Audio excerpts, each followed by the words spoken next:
Hello and welcome sa bagong tutorial mula sa RoboForex. Ngayon, pag-uusapan natin kung paano mag-subscribe sa useful notifications. Step 1. Mag-log in sa inyong members area, tapos piliin ang email subscriptions sa kaliwang menu sa ilalim ng profile tab. Step 2. Dito, pwede ninyong piliin ang language ng mga emails na matatanggap ninyo at mag-subscribe sa iba't ibang notifications at newsletters. Halimbawa, sa notifications of new products, services and changes in conditions and section. Pwede kayong mag-subscribe para maging updated sa latest news at changes. Ang pag-subscribe sa economic events section ay makakatulong para maging informed kayo sa mga latest economic news. Bukod dito, pwede kayong makatanggap ng weekly digest ng pinaka-popular na CopyFX strategy sa CopyFX news section.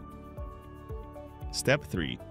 I-check ang mga box ng gusto ninyong subscriptions, tapos i-click ang Save para masigurong na-save ng tama ang changes. Step 4. Tapos na!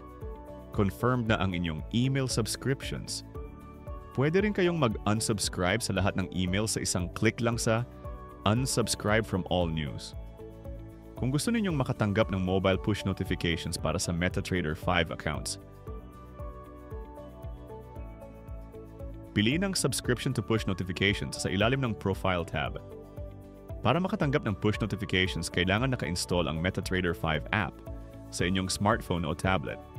I-check ang box sa page na ito at i-save ang changes. Congratulations!